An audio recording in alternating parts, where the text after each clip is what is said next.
Assalamualaikum warahmatullahi wabarakatuh. Di mata kuliah Statistik Ekonomi, di pertemuan kali ini kita akan membahas bab 3 yaitu penyajian data dengan tabel.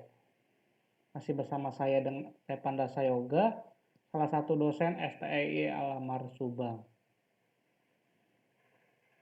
Oke, di bab ketiga ini penyajian data dengan tabel, apa aja yang akan kita bahas? Yang pertama itu penyajian data itu apa? Kemudian kita akan membuat sebuah tabel distribusi frekuensi itu apa? Lalu kita membuat tabel distribusi teknik turus. Lalu yang terakhir yaitu teknik Stargers. Oke, dimulai dari penyajian data. Penyajian data itu merupakan suatu proses yang bertujuan untuk mengomunikasikan informasi atau data dalam bentuk visual yang mudah dipahami oleh orang lain.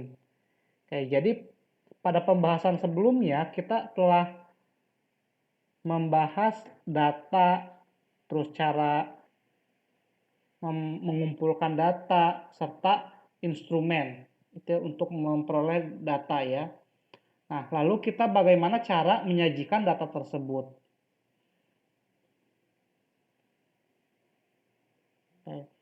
Dalam penyajian data, penggunaan grafik, tabel, diagram, dan visualitas lainnya dapat digunakan untuk menunjukkan pola, tren, dan hubungan yang terdapat dalam data.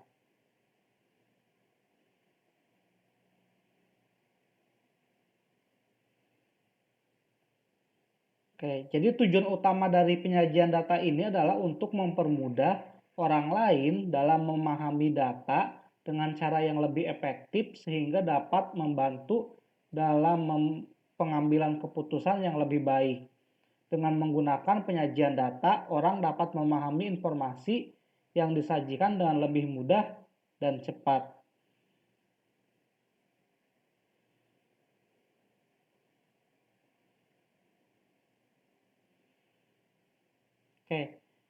Mari kita perhatikan dua macam penyajian data berikut. Kalau kita perhatikan di tabel yang ini sebelah sini, ini merupakan tabel data mentah. Nah, sementara tabel yang berikutnya ini yang sudah diolah. Dari sini, dari kedua tabel tersebut, kita bisa membedakan mana yang lebih mudah dipahami oleh para pembaca. Jadi peneliti itu tidak hanya untuk mengerti buat dirinya saja, tapi untuk pembaca juga.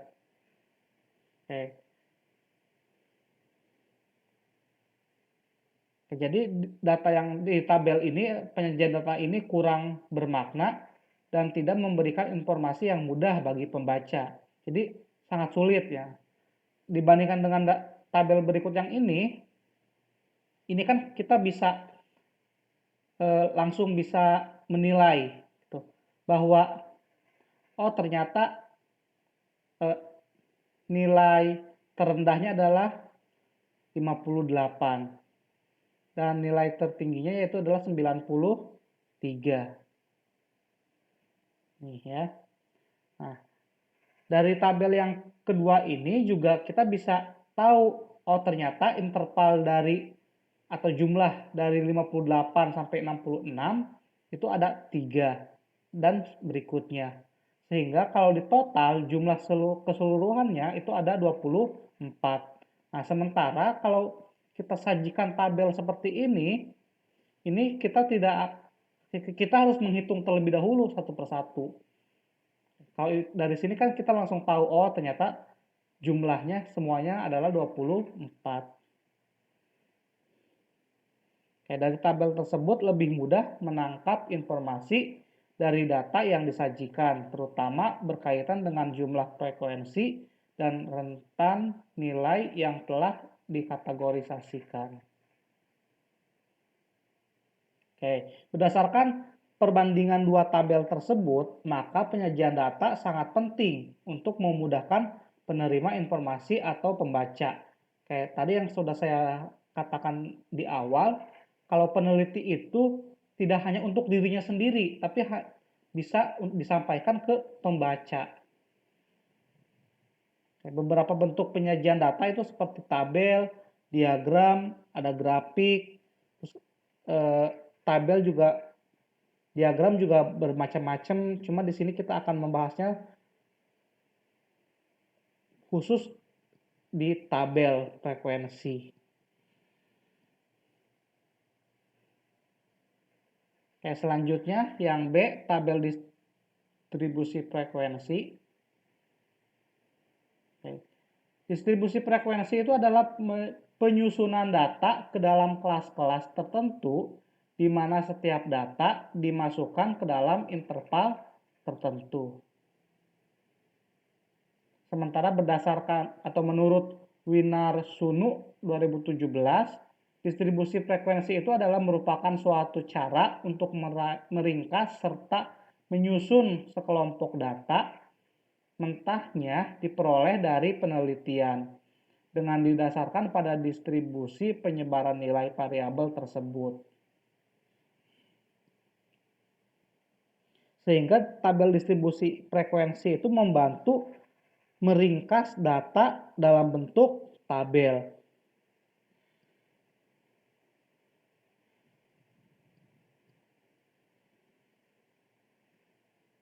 Nah, distribusi frekuensi biasanya berbentuk tabel yang memuat frekuensi, ada persentase, proporsi, ada dan lainnya, dan rasio individu juga.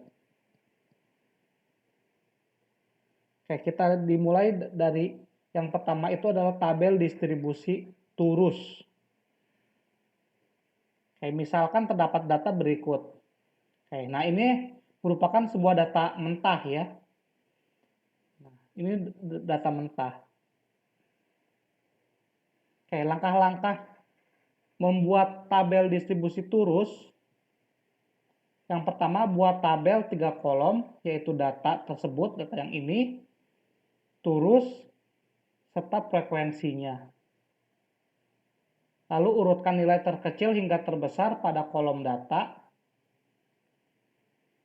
Berikan tanda turus pada kolom turus untuk setiap data yang muncul. Lalu tuliskan jumlah munculnya data pada kolom frekuensi. Kayak biar lebih jelasnya seperti ini. Nah, ini. Jadi yang langkah pertama itu buatlah tabel 3 kolom. Yaitu datanya itu berarti yang ini. Ini misalkan adalah data usia. Terus kolom keduanya yaitu adalah turusnya. Dan kolom yang ketiga adalah frekuensi. Nah, bagaimana caranya? Kayak yang pertama, yang kedua itu adalah urutkan nilai terkecil hingga terbesar pada kolom data. Oke. Dilihat dari data mentah ini, nilai terkecilnya berapa? Nilai terkecilnya ternyata, oh ini nilai terkecilnya adalah 5. Maka kita tulis di sini di kolom pertama yaitu adalah 5. Di baris pertama ya 5. Lalu seterusnya. Setelah 5 di sini ada berapa lagi? Jadi diurutkan 6, 7, 8, 9. Kalau ada 10 berarti tuliskan lagi di sini 10. Seperti itu. Lalu yang ketiga, berikan tanda turus pada kolom turus untuk setiap data yang muncul. Oke, ini ya, turus itu seperti ini. Ini biasanya digunakan saat pemilihan presiden, pemilihan kepala desa, dan sebagainya ya. Oke. Ini maksudnya gimana membuat ini? Oke. Misalkan begini, ini kan yang pertama itu 5 ya.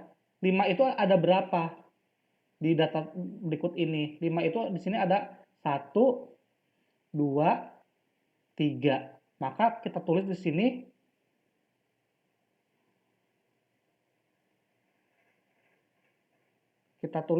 satu, 2, 3. Oke. Di sini kasih frekuensinya yaitu 3 dan seterusnya. Begitu juga nih, saya contohkan lagi kalau 6. Kita hitung data di sini yang angka 6 ada berapa aja. Berarti ada 1, 2, 3, 4, 5, 6. Oke, berarti kita buat turusnya 1, 2, 3, 4 coret. Berarti ini 5 ya. Ini yang dinamakan turus. Lalu 6, 1 aja di sini. Maka frekuensinya di sini adalah 6 dan sampai seterusnya sampai ke 9. Oke.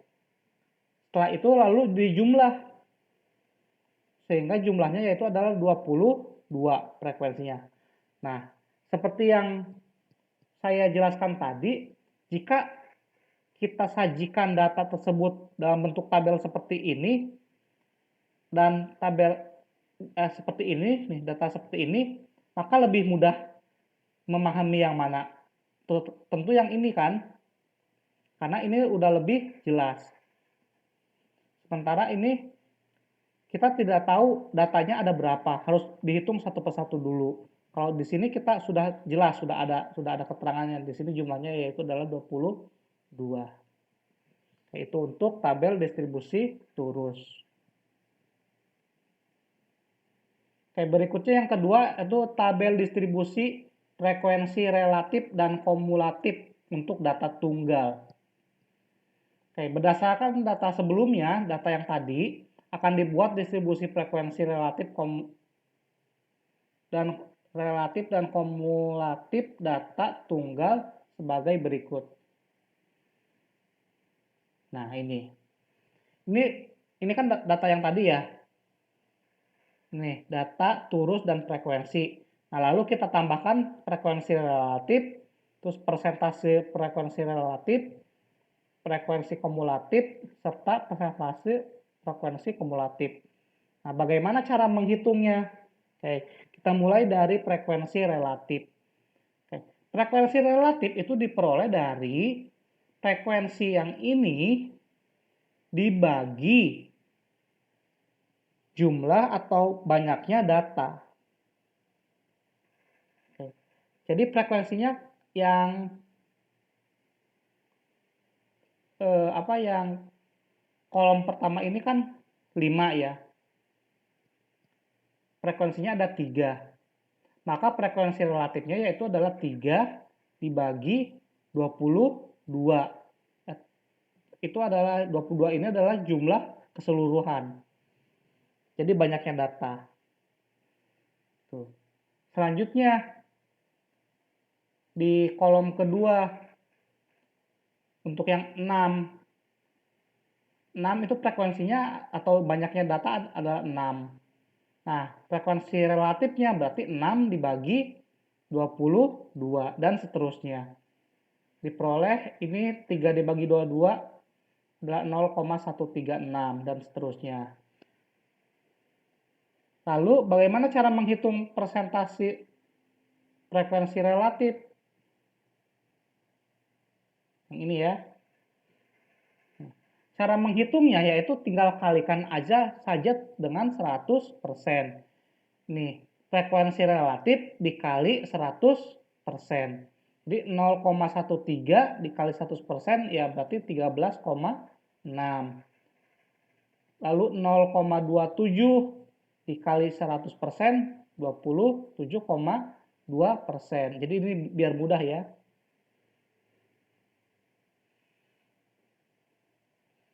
Oke, ini. Lalu setelah itu ditotal jumlahnya.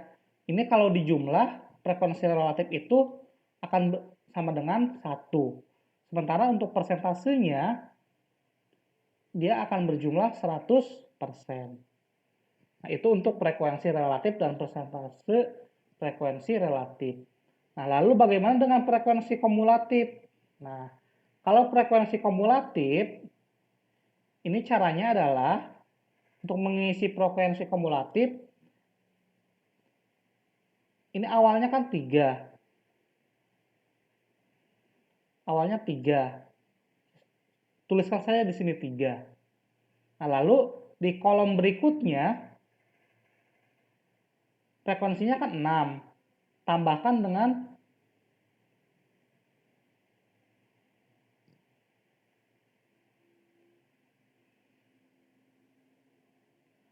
frekuensinya kan 6, tambahkan dengan kolom sebelumnya. Jadi 6 ditambah 3 sama dengan 9. Nah, untuk data yang ketujuh, data yang 7 nih, frekuensinya kan 3. Berarti 3 ditambah 9. 9 itu dapat dari mana? Sebenarnya dari yang sebelumnya yang sini, 9. Sampai seterusnya. Sampai di kolom ke 1, 2, 3, 4, ke 5 ini yang 9, 4 ditambah 18. 18 itu dari sini ya. Jadi sama dengan 22. Nah, untuk persentase frekuensi kumulatifnya sama seperti frekuensi kumulatif. Jadi yang ini dimulainya dari sini, yang frekuensi relatif, yang persentasenya 13,6 pertama, lalu untuk yang kolom keduanya 27,2 ditambah 13,6 sama dengan 40,8. Lalu yang bawahnya lagi 13,6 ditambah 40,8 dapat dari sini. Didapat 54,4.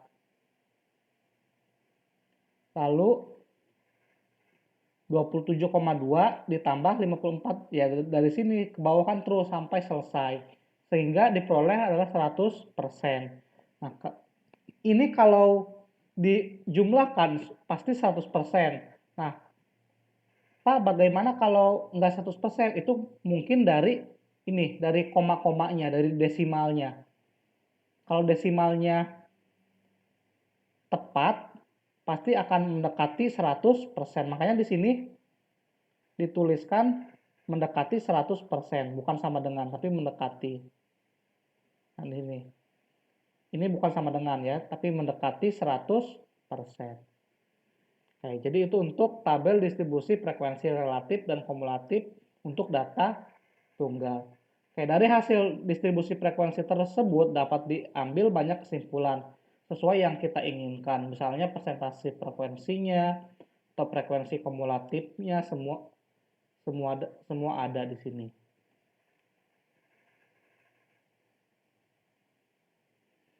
Lalu yang ketiga itu tabel distribusi frekuensi relatif dan kumulatif dengan teknik stream and leaf. Oke, misalkan ini datanya data kelompok ya. Misalkan terdapat data nilai hasil belajar 24 siswa. Langkah-langkah untuk membuat distribusi kelompok dengan teknik stream and leaf. Kayak ini datanya ya, data mentahnya. Sama seperti data yang tadi. Kayak ini langkah-langkahnya. Yang pertama itu buat 2 kolom, yaitu stream and leaf. Lalu jumlah baris mengikuti urutan angka digit pertama, yaitu 5, 6, 7, 8, 9. Misalkan 58, maka streamnya 5 dan leafnya 8. Oke, maksudnya bagaimana? Oke, nah seperti ini. Maksudnya begini. Di sini kan data untuk call ini, untuk kolom stream, dilihat data paling terendah berapa di sini di data mentahnya. Ternyata di sini data terendahnya adalah 58. Maka tulisnya di sini 5. puluhannya saja. Jadi STEAM itu untuk puluhan. 5. Terus setelah 58 apa? Ada lagi nggak yang puluhan setelah 50-an? Berarti ada 60-an, lalu ada 70, ada 80, lalu yang terakhir ada 90.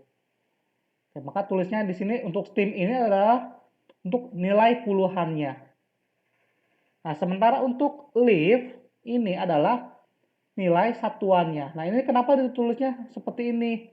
Kayak ini artinya 58 ada berapa? Di sini 58 ada 1, 58 berarti ditulisnya 5, di sini 8. Ini artinya 58. Lalu ada lagi enggak 50?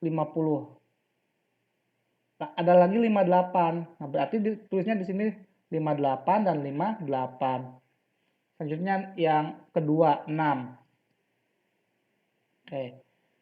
Di sini untuk 60-an itu ada 6, yang paling terendah itu adalah 65. Ini 65. Ini 65. Maka ditulis di sini 6. Ini adalah puluhannya, ini adalah satuannya 65. Lalu ada berapa lagi? Kalau ada 67. Kita tulis 67. Lalu ada berapa lagi? 67 lagi di sini. Kita tulis 67. Lalu ada berapa lagi?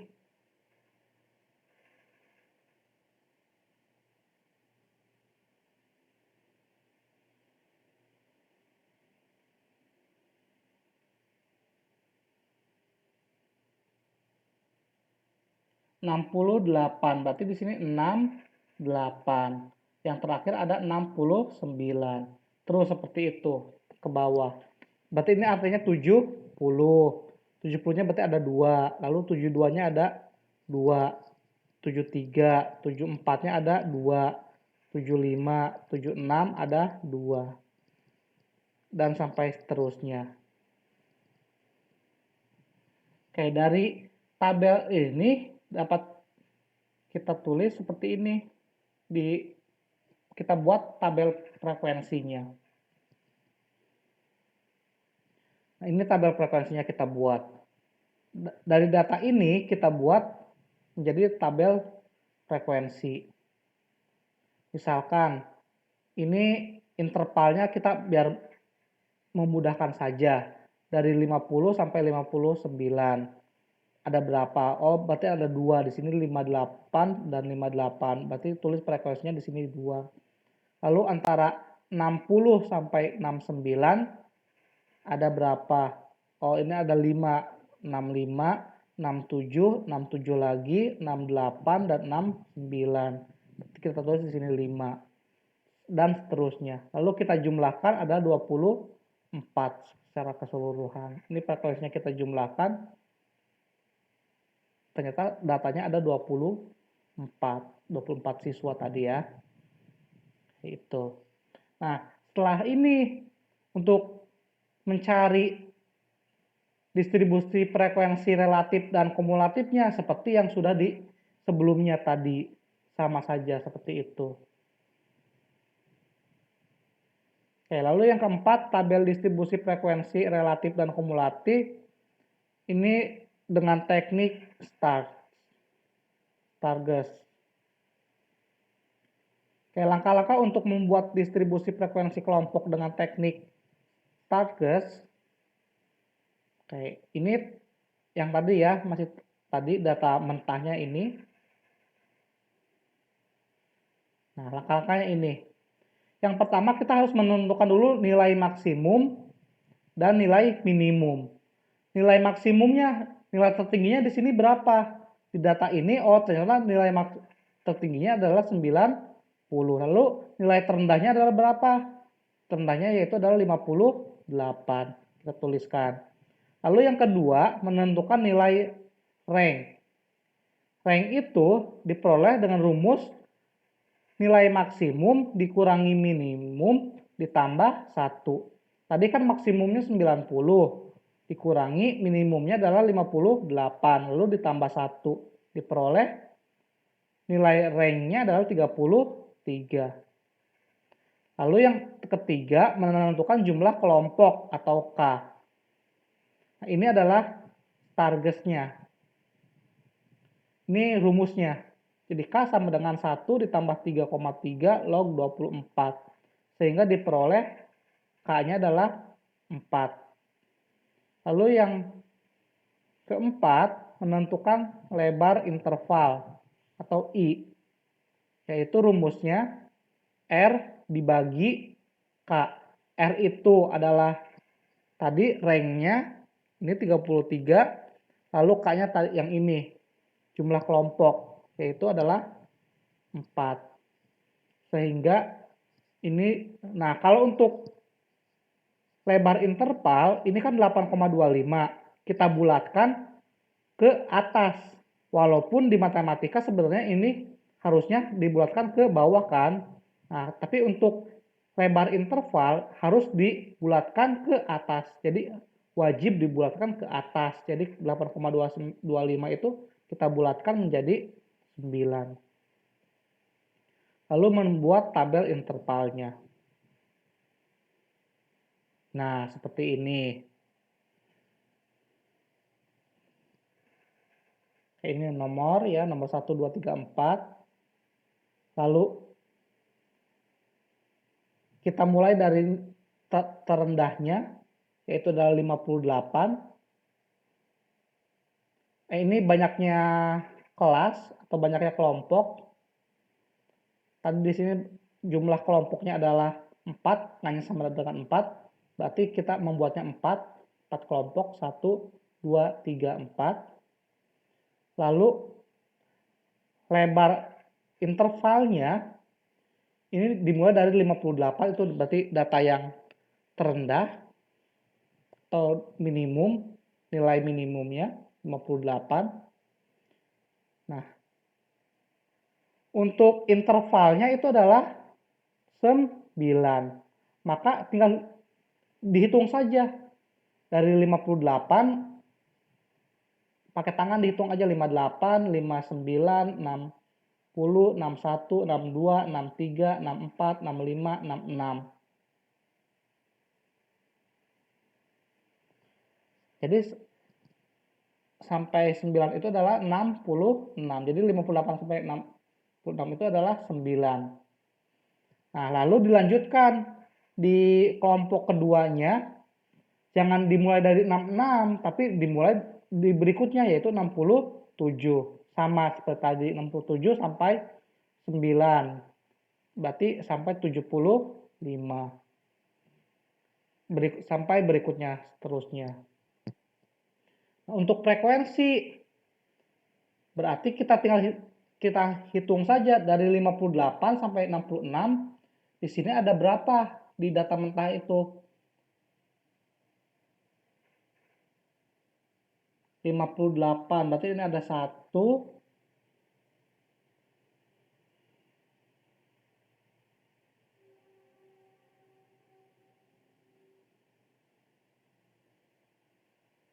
2,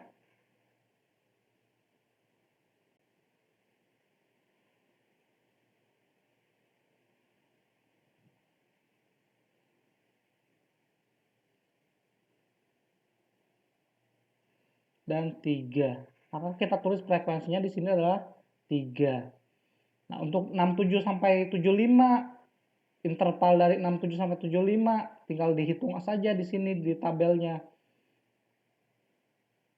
Oh, ternyata ada 12 seperti itu. Lalu dijumlahkan, diperoleh semua datanya adalah 24. Banyaknya data adalah 24. Kayak berikutnya masih teknik target tadi, kita akan menentukan batas atas dan batas bawah.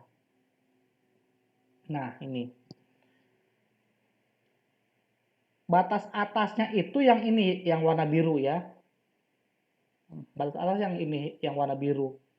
Nah, sementara batas bawahnya adalah yang merah. Jadi di kolom pertama atau di kelompok pertama itu batas atasnya adalah 66, batas bawahnya adalah 58. Sementara di kelompok keempat itu batas atasnya 93, batas bawahnya adalah 85. Nah, ini untuk apa kita mencari batas atas untuk batas atas dan batas bawah? Nah, ini kita lakukan untuk mencari titik tengah. Titik tengah itu adalah rumusnya batas bawah ditambah batas atas dibagi 2. Oke, seperti ini. Nah, jadi ini kan, ini untuk kelompok yang pertama, kan batas bawahnya 58, batas atasnya 66. Tinggal masukkan saja ke rumusnya. Batas bawah ditambah batas atas, berarti 58 ditambah 50 ditambah 66, lalu dibagi 2, maka diperoleh adalah 62. Dan begitu juga seterusnya sampai ke kelompok keempat. Berarti ini 67 ditambah 75 dibagi 2 sama dengan 71. 76 ditambah 84 dibagi 2 sama dengan 80. Dan begitu juga dengan ini, 85 ditambah 93 dibagi 2 sama dengan 89. Ini frekuensi yang ini sama saja, sama 24. Nah, untuk frekuensi relatif dan kumulatifnya sama seperti yang sebelumnya yang sudah saya jelaskan caranya. Ini yang tadi ya, berarti interval nilainya, nilai tengah, terus ini frekuensi. Nah, ini frekuensi relatifnya. Tadi ya, frekuensi relatif itu diperoleh dari frekuensi dibagi banyaknya data atau jumlah. Lalu persentase frekuensi relatif ini tinggal dikalikan aja 100%. Sementara untuk frekuensi kumulatif, yaitu ini 3, lalu di bawahnya tinggal tambahkan saja 12 ditambah 3 sama dengan 15. Lalu di bawah juga tambahkan aja lagi 4 ditambah 15 sama dengan 19 dan berikutnya. Begitu juga dengan persentase frekuensi kumulatifnya, seperti itu. Kayak itu untuk materi penyajian data dalam bentuk tabel distribusi frekuensi dan kumulatif. Untuk pertemuan kali ini saya akhiri sekian. Selamat belajar. Kalau kurang paham tinggal diulang lagi videonya. Terima kasih sudah menonton. Terima kasih. Wassalamualaikum warahmatullahi wabarakatuh.